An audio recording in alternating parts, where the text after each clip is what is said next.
Welcome to the Mockingcast, the podcast of Mockingbird Ministries. I'm David Zoll, your host, and in just a few moments, I'll be joined by my co-hosts, Sarah Condon and RJ Heyman. We come to you every other Friday to explore a few of the places where we currently see grace and its absence playing out in unexpected and compelling ways. We're glad to have you with us. Praise the Lord. Praise the Lord. Well, hey, guys, here we are, a week out. We forgot to warn people last week that it was only going to be 1 week that they would have to do without us. So here we are, post-Super Bowl. I can't help but think that we made our own little contribution to the result. RJ, I take it you watched and absorbed the whole thing. Man, it was so great. I actually only caught the beginning of the first half, the last 2 minutes of the first half, and the second half because I had to work a service at church that night. But I got to see the Nick Foles reverse touchdown catch at the end of the first half, which was incredible. And then, of course, the Tom Brady fumble. Me and my boys completely lost our minds. So it was a wonderful Sunday night. I was pretty excited about it. Mm-hmm. Sarah, did you watch? Yeah, I only understood like 40% of what RJ just said, but I did watch the game and it was really fun. I watched it with my husband and he's fun to watch sports with because he understands everything, doesn't bother trying to explain it to me because he knows I won't process it, but is so enthusiastic. So he's fun to watch it with. And he was like thrilled. So it was fun. I think The Onion had some joke about how Philadelphia fans, after victory, say, "Oh, that's nice," and kind of continue on with their day. That they, it was just all hell broke loose there in Philadelphia, from what I understand. It's so crazy. It's like, we won the Super Bowl. Let's destroy our city. I know. Every time I see this, I'm like, y'all better stop talking bad about rednecks. I mean, you know, like...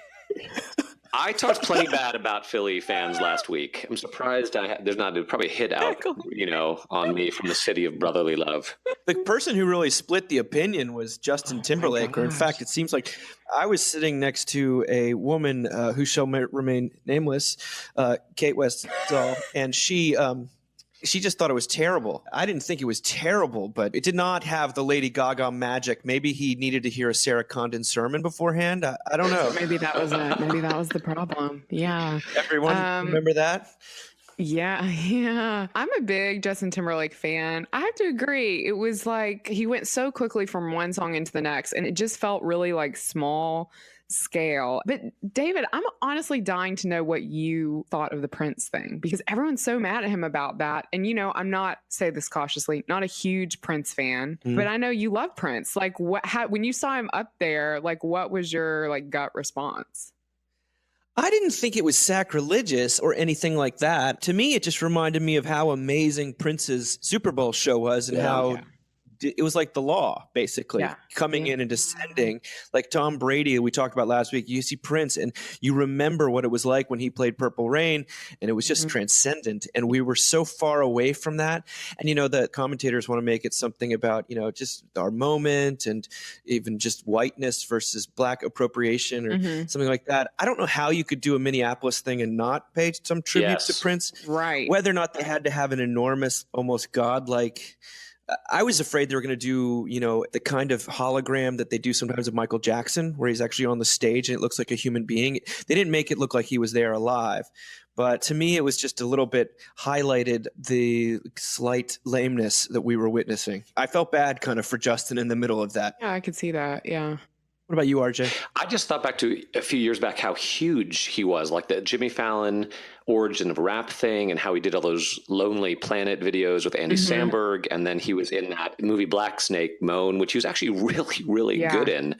And now suddenly it sort of feels like he's just kind of a not as good Bruno Mars. Honestly, I was like, everything he's doing here, Bruno Mars does twice as well. And I feel bad for even the entrance he made. The first thing my wife said, where he sort of came out from the crowd, was totally reminiscent of Bruno Mars's 24 Karat Magic intro at Saturday Night Live, when he came out with that song and came from backstage and came on out. It just felt like his moment had passed. Ugh. Well, I mean, the Can't Stop the Feeling song, I mean, that's a huge song. And I like Mirrors. There's some songs in there that just the kind of modern hip hop thing where there's not much of a hook. It's just sort of a beat I don't identify with. But whenever he gets close to Michael Jackson, Jackson territory. My ears perk up. Yeah.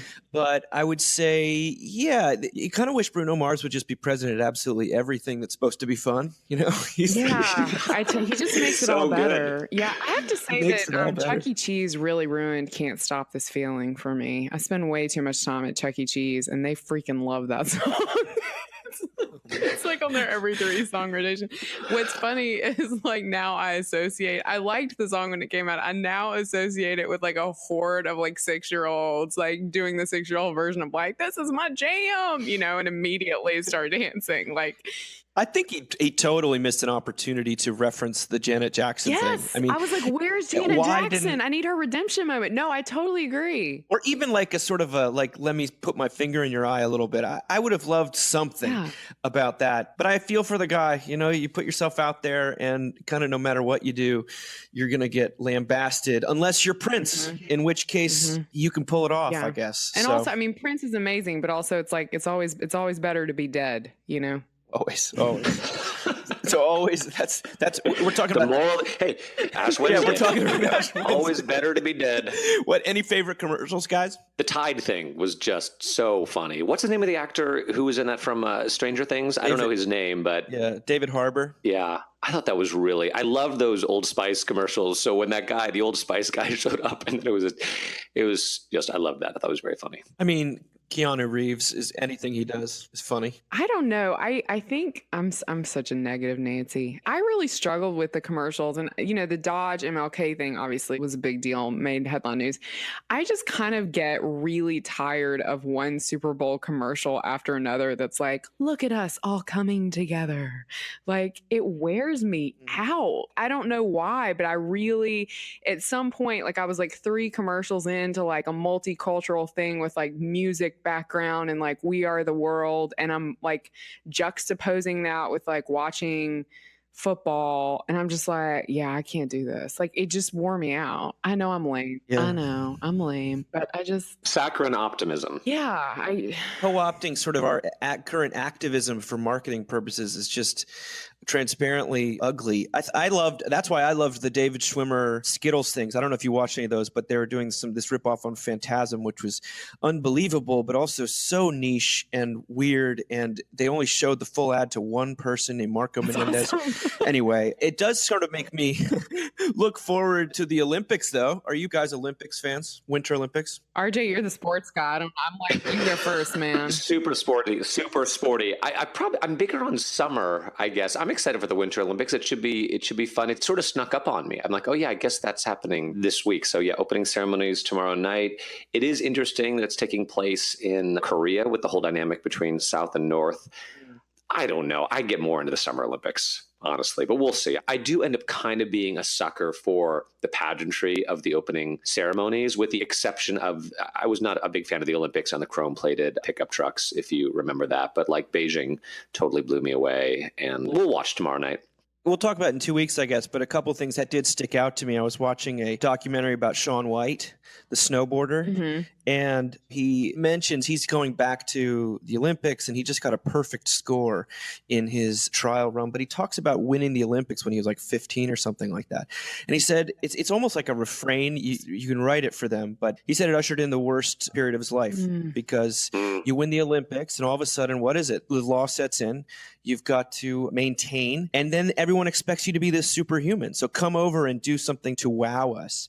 And he said he didn't know who he was. It was fascinating to watch yet another Olympian affirm this truth, this sad truth, that it's sort of lonely at the top, but the law kind of kills in that respect. And here he is, though, back after he had this really disastrous Olympics last time. And then the other thing was, I don't know if you guys read that piece, I think we could put in the Weekender, about the woman Kim Hyun-hui.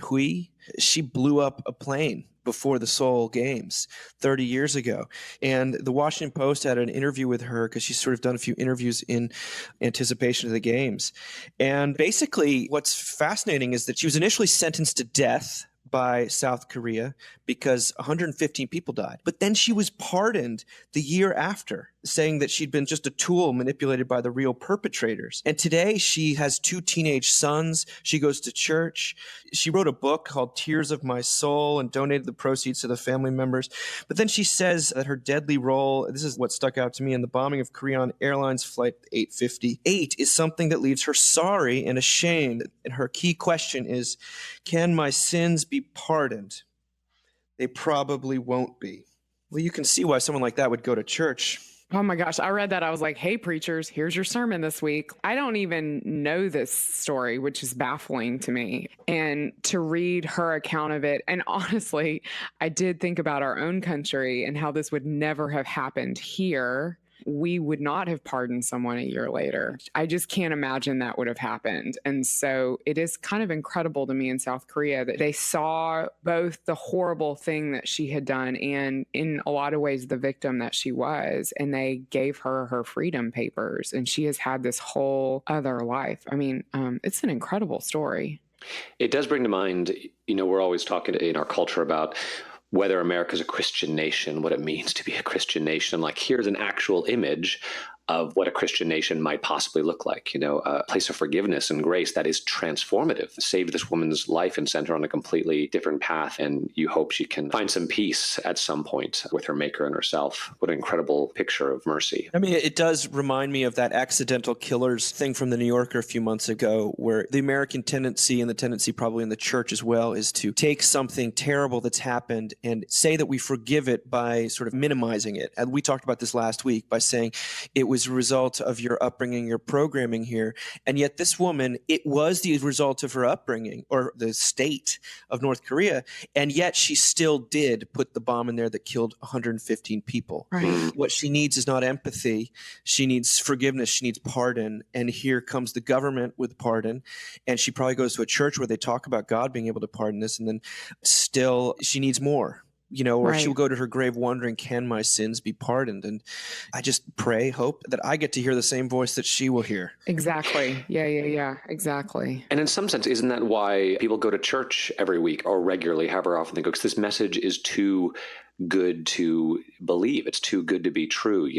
Whoever said, we're leaky buckets, we hear it, but then we go out into the world and have relationships that are not gracious or not merciful. And we think, can this really be true? Am I really forgiven? And that's what we go back to church to be reminded week after week after week. It really is true. Jesus died. You are forgiven. You're set free.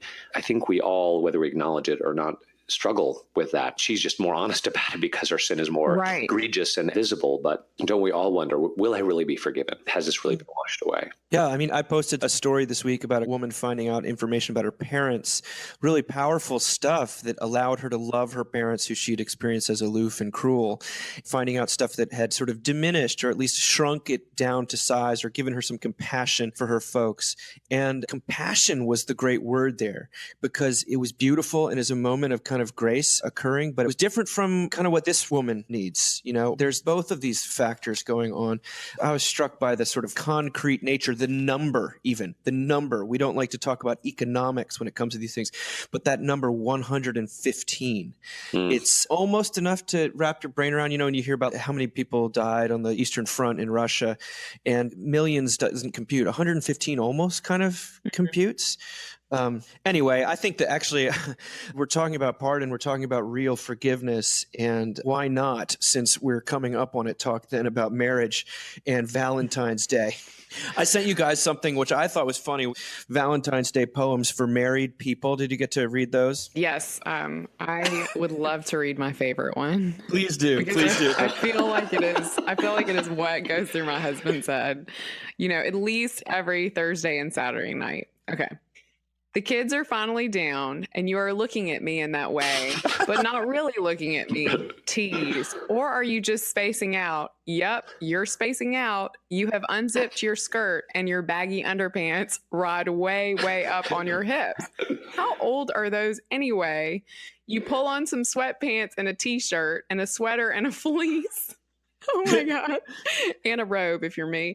And I'm not able to make out any contour of your body at all. I think you are sending me a signal in the way that married couples send each other signals. And just so we're clear, you're signaling, I'm going to call my sister and order sushi. You should do something too. I knew when you started reading, I was like, I bet she's going to read that one. I bet she's going to read that one. It's like, my husband used to call me the dude because when we lived in New York, I'd be so cold, and I still do it sometimes a year. I would be fully clothed at night, like in what I had worn that day, and then I would put a bathrobe over it. He's like, wow, babe, looking good. My wife does the exact same thing. She was given this long, fleecy bathrobe, which is the most comfortable thing on earth, but it looks like a bath mat. Like it literally looks like a bath mat. I'm like, oh man, that bath mat just really does it for me. The other one that killed me, I know this is probably restricting us to people with married with small children, but the one says, when we have children, they will watch no television, no screens. We will be better from those other parents, and we will take pride in our being better. Fast forward 7 years, and it's Sunday morning, 6 a.m. Do you know who our friend is? SpongeBob SquarePants. That's who. And yes, you can have Mentos for breakfast. Oh, man. That's so true. I laughed the whole way through this. I mean, also, assignments. If not you, please point me to the best person who can help. Winter. It's been dark for like 5 hours, and yet the children are still awake, and I'm only a little drunk. What you call yelling, I call making a point. And stop yelling at me. I'm not yelling. I'm talking normally. No, I swear you're yelling. Yeah. Do you guys have any plans for Valentine's Day? Speaking of which, I know, Sarah, you're going to throw yourself on your husband's grave. I'm so happy this year that I have an excuse for not being able to make any plans because I have a work commitment on that particular day. So that is a convenience for priests this year. I hadn't thought about that. Isn't it? Oh, honey. I'm so sorry. By the way, you're going to die. Yeah, that's right. That's right. We're all going to die.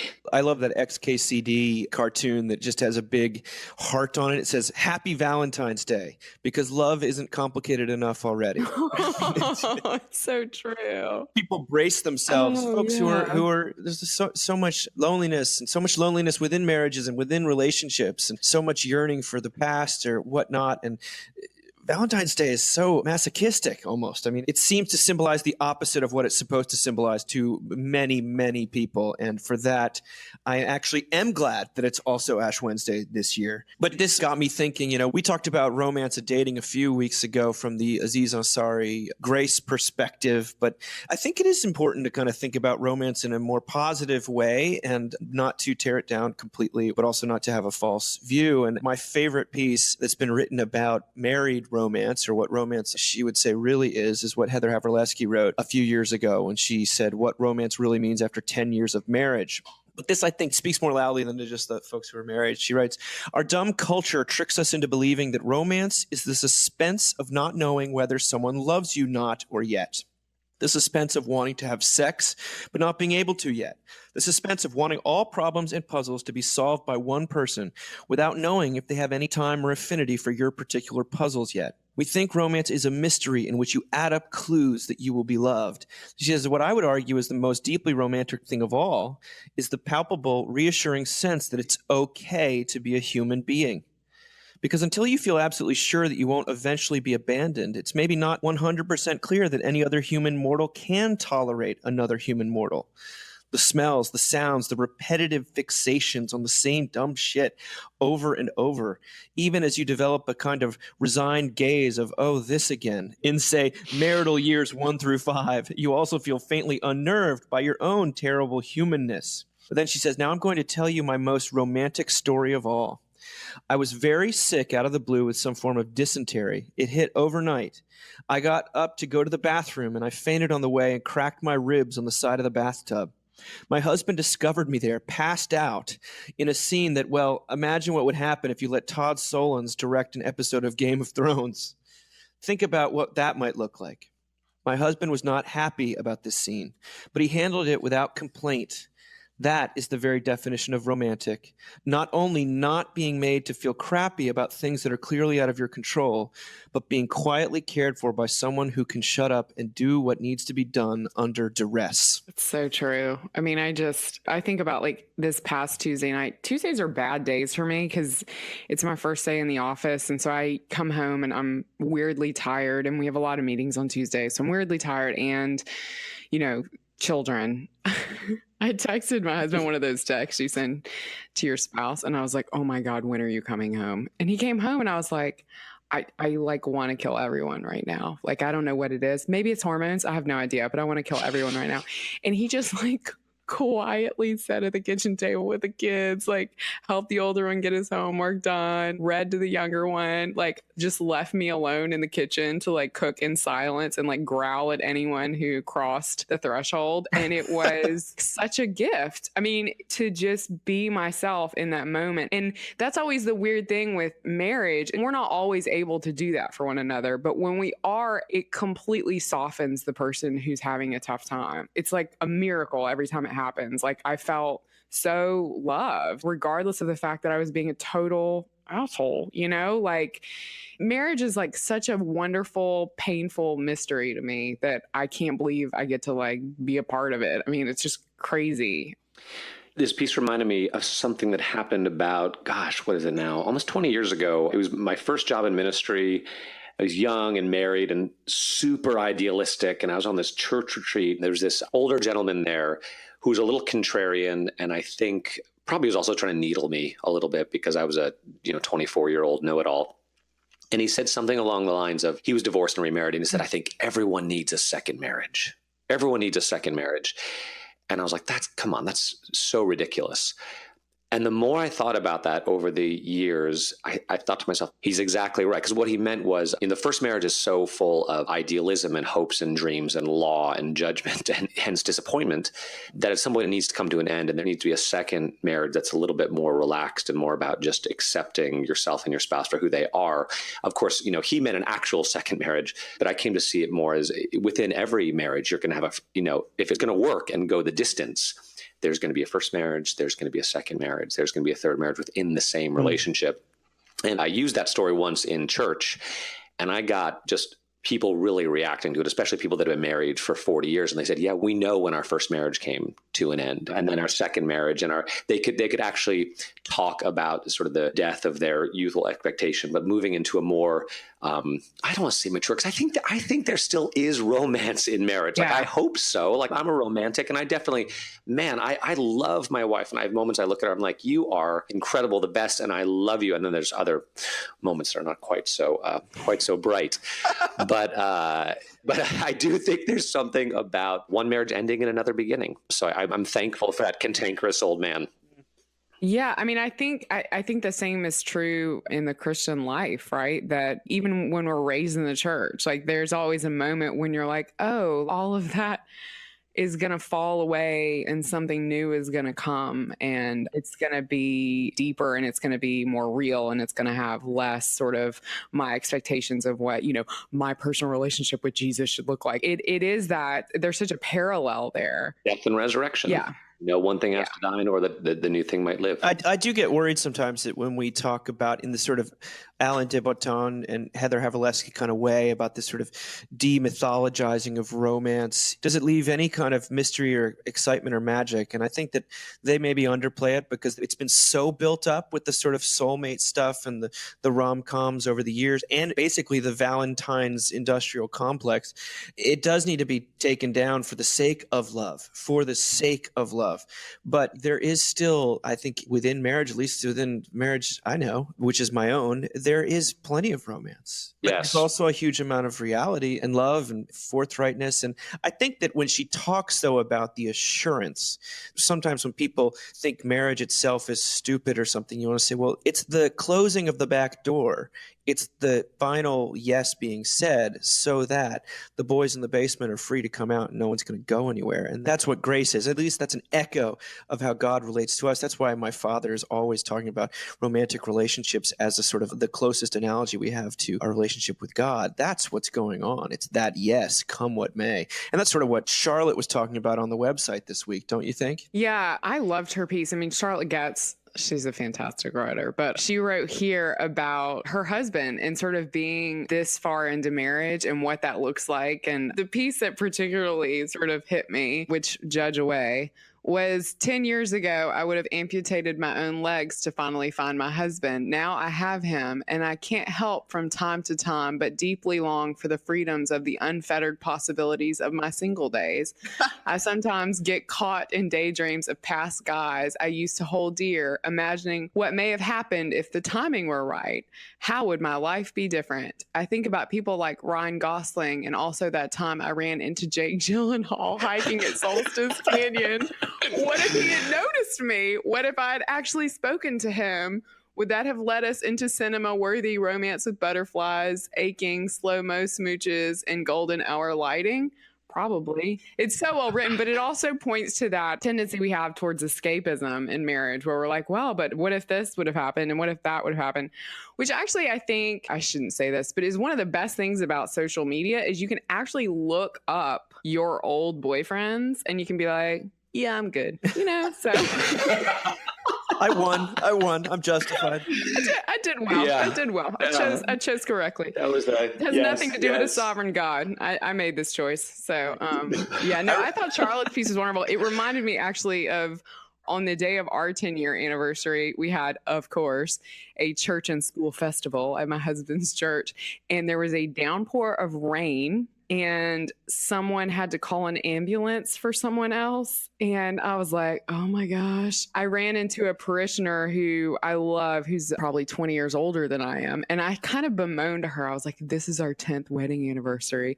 And she looked at me, I'm like soaking wet. I'm, holding our kids' hands, like waiting for the ambulance to get there for this person. And she goes, oh yeah, this is exactly what your 10-year wedding anniversary is supposed to look like. And it was like, oh, like I don't have to actually expect this grand thing that like no one can produce and probably would overwhelm me if they did, So then we put the kids in front of a computer screen in Josh's office and we found a bottle of wine that was not actually communion wine. And there were a couple of friends there and we split a bottle of wine among 6 people and toasted our 10th wedding anniversary. I like Charlotte's piece. I think it hits on that very real notion of there is a lot of romance, and the romance is total grace that you can find that far into marriage. Yeah, our last wedding anniversary last summer, which was number 18, I was sitting in my office. 18 years, it's crazy, coming up on 19. And my wife texts me at 11:30, and she's like, so I just realized today's our anniversary. And I was like, oh my God. But I called her and we had a good laugh about it and we went out to dinner and it was fun. But it was like, okay, this is where we are. Good. Where we just, I remember the day before, but then the day happened. It was like, nope, completely forgot. I read Charlotte's piece and thought, gosh, that Alex Getz must be an incredible dude. Because for Charlotte to feel okay writing that, I think as just knowing what marriage is like, I know for a fact she ran it by him. And for her to feel like she could do that and process that and communicate on that level struck me as an amazing testament actually to their relationship. So, sometimes it's so hard to talk about marriage and sort of complain about some of the mundanities, but also excitement. Because I run into so many people who are dying to find someone. That's all they want is to find someone. And yes, you can say, hey, read this. Once you're in marriage, you'll be wishing for your single days. So enjoy it now. But I think that the prayer is that people would not be alone. I think that if you're the kind of person that can be alone and is like a sort of a St. Paul tent maker type, that's incredible. I've met maybe like 2 of those in my entire life. And I think loneliness is such a huge, I had to preach about this past weekend, but it was such a big, enormous, ginormous elephant in our culture.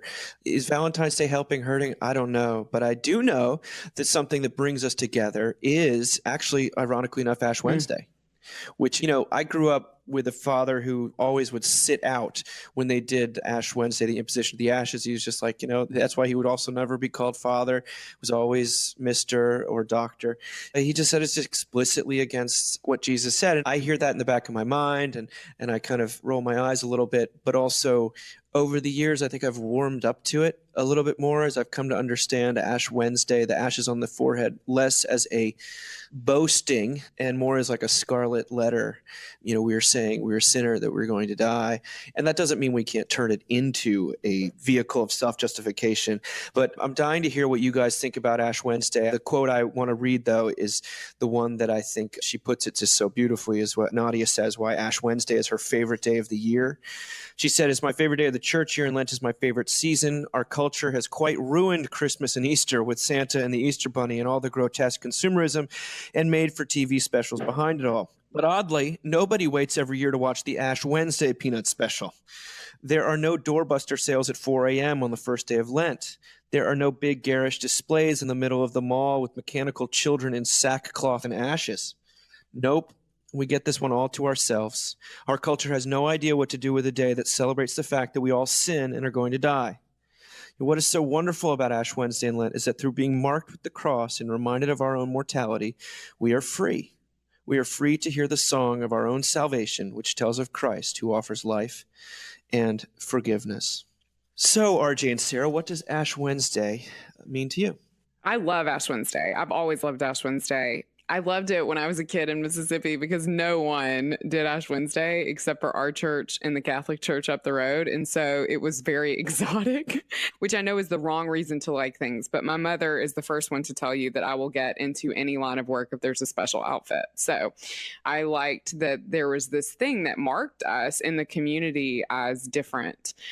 I like it now probably because of the hospital work I did. And I feel like I've talked about this on the podcast before, but Ash Wednesday is the busiest day in hospital ministry, period, the end, because every single person in the hospital seems to want to be ashed. And when I was a hospital chaplain, I remember encountering most people there were not from some sort of liturgical tradition where Ash Wednesday was a part of their piety. In fact, a lot of the people who asked me for ashes were not even Christian. I mean, I remember specifically going into a woman's room who was Muslim who asked for ashes. And I know that there's a big argument in the church against things like ashes to go, but I'm not on that side of the argument. I actually really think it's this great reminder that we're going to die. And it's interesting to me in a place that people go to for healing, that they seem to find great comfort in that message, that death was inevitable, that it was going to happen to everyone, and that salvation was promised to them. And I don't know how the Muslim lady processed, getting the ashes. I have no idea, but she asked for them and I showed up and did them. So I guess what I think is I'm sitting here, this is the first time this thought's occurred to me, and it goes back to what Nadia Bolz-Weber said about there not being an Ash Wednesday Peanuts special. But the Christmas Peanuts special is kind of an Ash Wednesday story. Ooh, that's good, man. I love the Christmas Peanut special because it's about Charlie Brown getting out there, trying to make Christmas happen for himself and getting all this advice. You need involvement. We need a Christmas pageant. You're going to be the director. And, you need to do all this stuff. And it doesn't work. And he ends up feeling totally depressed. And he's like, I've ruined Christmas. I don't understand this. Can anyone tell me what Christmas is about? And that's when Linus comes out and says, I'll tell you what Christmas is about. There were shepherds abiding in the fields, keeping watch of their flocks by night. And so it's this incredible death and resurrection moment where Charlie Brown comes to the end of himself and has good news preached in the middle of that. So I guess maybe the reason I feel a little ambiguous about Ash Wednesday is because I feel like every day is Ash Wednesday. Maybe the good thing about Ash Wednesday is you can get up and you can preach that. You can go heavy, you can go deep, you can go dark, you can go death and resurrection. We're all going to die. All of this is going away. It's all going to be ashes. The only thing that's left is you and this God who loves you unconditionally for eternity. Yeah, I kind of feel like every day is Ash Wednesday. I think that's a beautiful sentiment. It marks the beginning of Lent as even people that don't celebrate Lent or don't acknowledge it. It's become this kind of, you re-up on your New Year's resolutions. Ash Wednesday, ironically enough, is sort of like the low anthropology feast day, if there's such a thing. It's like, hey, remember, it's all passing away and none of your self-improvement is actually going to work. And people say, oh, that's so downer, that's so terrible. Just be quiet, go over in a corner and don't talk about it. But it's the high anthropology.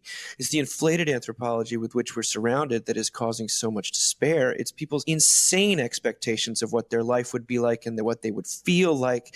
And when those aren't met, the crushing guilt and anxiety and depression and sadness and defeat with which it's met. I mean, I want to read a little bit of the piece that we go back to every year that someone wrote for Mockingbird called Possibly Insane Thoughts about Ash Wednesday. There is always something half comical, half tragic about the banalities of what we, quote, give up for Lent. And the knowledge of the unimpressiveness of our efforts in this area can lead us toward either triviality or despair. We can sacrifice the unimportant and in this way not really care about what we are doing, or we can be crushed by the paltry efforts we make as they compare to the awesome horror of Christ's death. Lent, when taken into the cycle of man's attempts at self-justification, can fix our gaze towards our own doing, and in this way upend the point of the liturgical season, which is what Christ has done. Ash Wednesday, then, should be seen as standing guard over Lent, reminding us at its start of the core truth of Christianity. We must give up, period.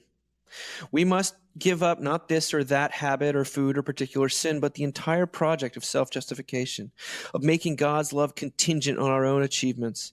And the liturgy of this day goes right to the ultimate reality we struggle against, which is death itself. Ash Wednesday is a day for the hopeless and suffering who are affirmed in their hopelessness and suffering rather than commanded to take up the task of self-improvement. When we give up hope in our own abilities and efforts in doing, then the reality of God's grace truly can become manifest. It is the occasion for an affirmation of who we are, not ultimately a plea to transcend our mortal condition. Now, people get nervous when you use that word affirmation there, but it's the acceptance that we are finite, that we are creatures who not only will die, but in many ways deserve to die. But if you don't want to go there, just say it is the admission that the human situation is irremediable from within itself. And so for Lent, we look to the outside, to what all human beings, all sinners, all those who will die actually and truly need, which is a savior.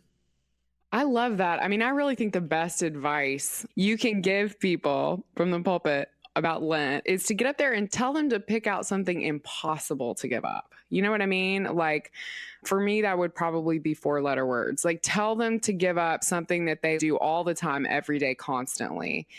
And tell them they should definitely promise to God that they're going to give that up. You know, like, make that promise on Ash Wednesday.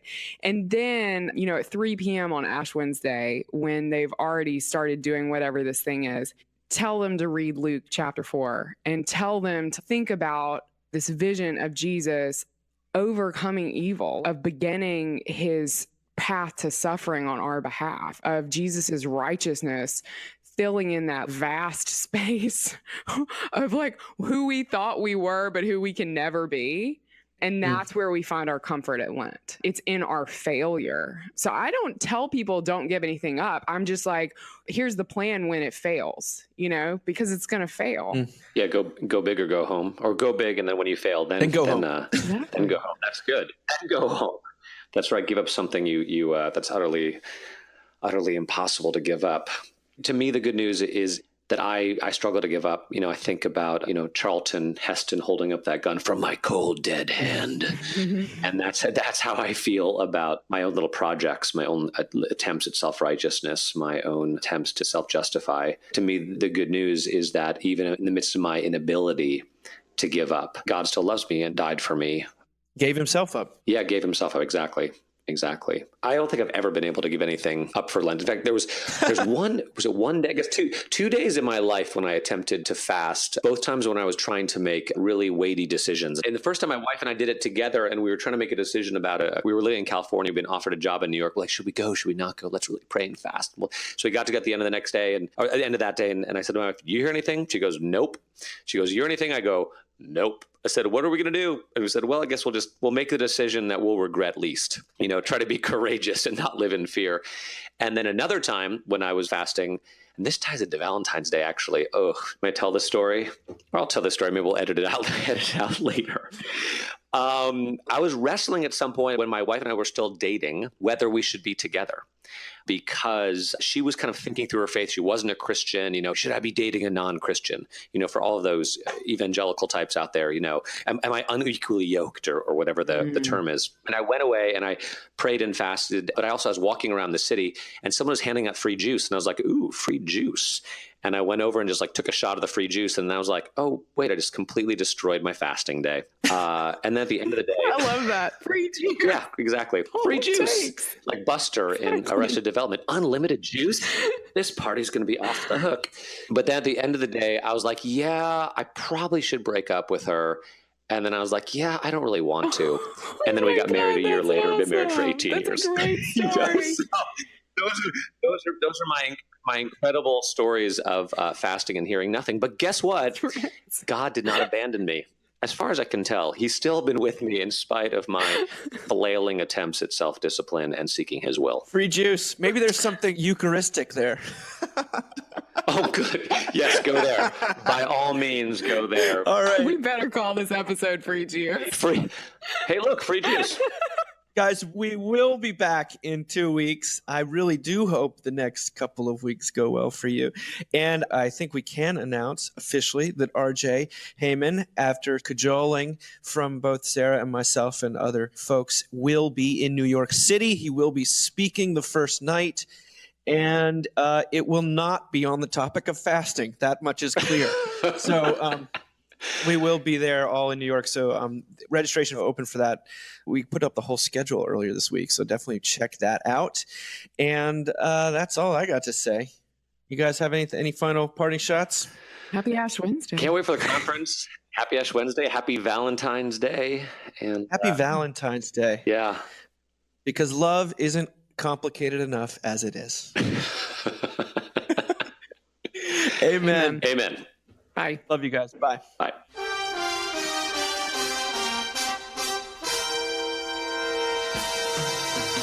Thank you for listening.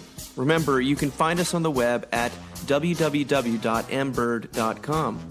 And we'd always love to hear from you at info@mbird.com. Audio production for the Mockingcast is provided by the Narrativo Group, and if you like what you've heard, please do drop over to iTunes and leave us a rating and review. Until next time.